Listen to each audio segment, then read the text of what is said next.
Can you imagine Hungarian food without paprika? African food without harissa? And Asian dishes without chilies? Peppers are native in Americas, and the rest of the world didn't know about their existence until 15th century. And the name pepper is attributed to Christopher Columbus, who wanted to find peppercorns in India and confused them with this spicy but botanically very different fruit.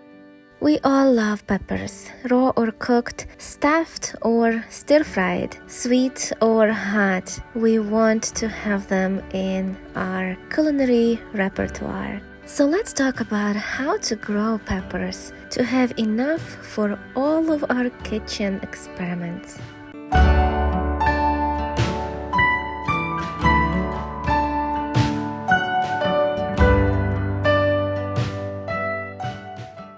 And the first step in growing peppers is, of course, starting seeds, which you should do 8 to 10 weeks before your last frost date. I usually do it even earlier than that because I like my peppers to be good size before I put them outdoors. Peppers are heat-loving fruits and they require warmth in order to sprout. I usually keep the sprouting tray on top of my indoor heater with the humidity dome on it to create a greenhouse effect. And after they sprout, I remove them from the heater and remove the dome. Peppers take a long time to sprout, from about 1 to 3 weeks, but then they grow pretty fast. And when you're planting pepper seeds, usually you put 2 to 3 seeds per cell for insurance purposes. But then when they all sprout, if they all sprout, you have to do some thinning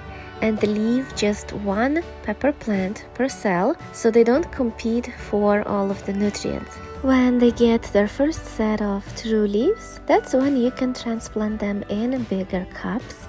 And after growing there for about a month, you will need to do some pruning, or it's also called topping off, where you just cut the top portion of the pepper to promote branching out. As you can see here, this is my bell pepper from last year. Because I did topping off, it branched out really nice. So with peppers, you can either have early harvest or a lot of harvest. If you want early harvest, don't do pruning. But if you want a lot of harvest, then top them off and you will ensure yourself for a continuous harvest. Now let's talk about transplanting. Once all risk of frost had passed in your area, you need to transplant your hardened off seedlings into the garden.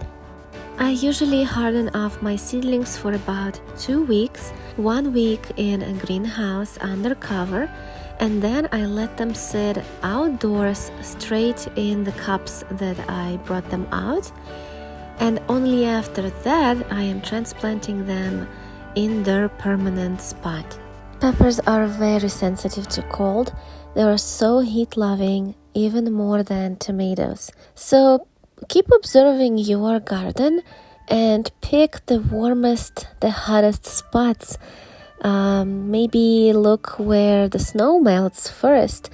That will be the hottest and sunniest spot in your garden. And that's where you should have your peppers growing. Usually in the spring, days are pretty warm, but nights are cold. And these cool nights can set back or even damage delicate pepper seedlings. So you can build like a mini hoop tunnel over the bed or cover the plants with some cloches. Once the nighttime temperatures are consistently above 55 degrees, then you can remove the protective devices. After transplanting your seedlings into the ground, you have to start fertilizing them. If you are using compost that you had made yourself, then you don't have to worry about extra fertilization. But if you're not, then you should think about some kind of organic fertilizer. Usually I use blood meal in the beginning when they are growing leaves, because blood meal is full of nitrogen, which is great for leaf and root growth. But then when peppers are about to bloom and start setting fruit, I am starting to use bone meal. Bone meal has some nitrogen but more of phosphorus. Usually the formula is 315 or 312, and phosphorus is important for abundant fruit development. So if you want to have great harvests, use some bone meal. These are organic slow-release fertilizers that I just sprinkle on top of the soil near the root system, and every time I water my plants, a little bit of this fertilizer goes in. And unlike fish fertilizer, which is so stinky, these do smell but not as strong. If you are vegan and don't use any animal products, then seaweed extract can be a great fertilizer as well. I've used it in the past. Regardless of what method you pick and what product you choose, consistency is the key. It's better to slowly feed your vegetables than give them a lot all at once. I try to fertilize at least once a month. If you want, you can do up to 2 times a month. Even more important than feeding your plants is watering.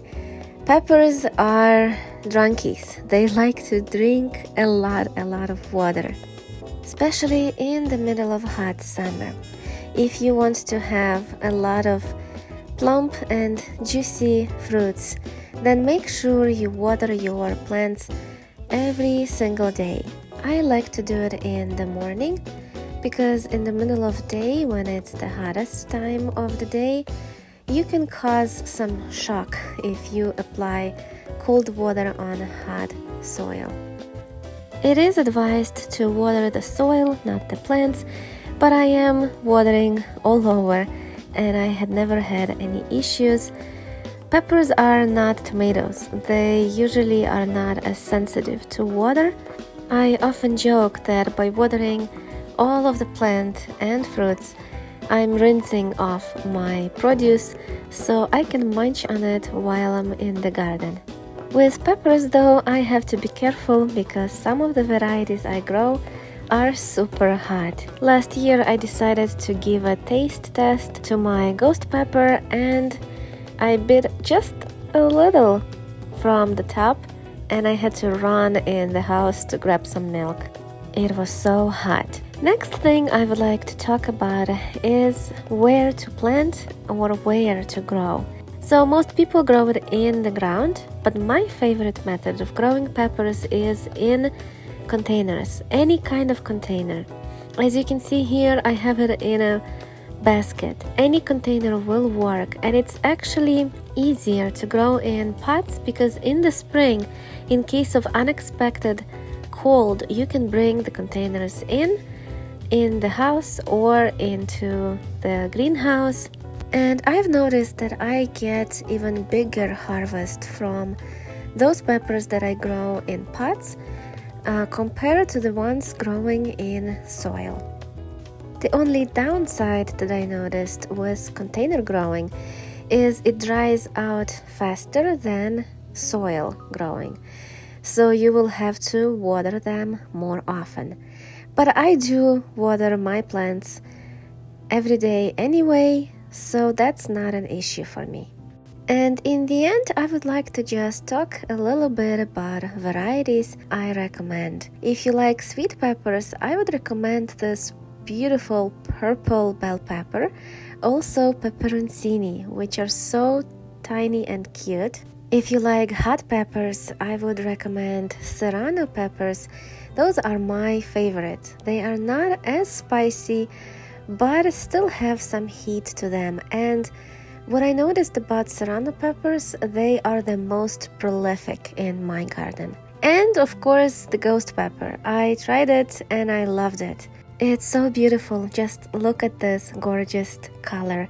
And this is, mind you, October. So up until October, I had a lot of ghost peppers. They can be used as green, but of course the hottest they get when they are red. This year I am growing it again, and I also got some Carolina Reaper, which is supposed to be even hotter. Usually I grow 10 plus varieties every single year, and when I get a ton of harvest, I like to preserve my harvest for later use.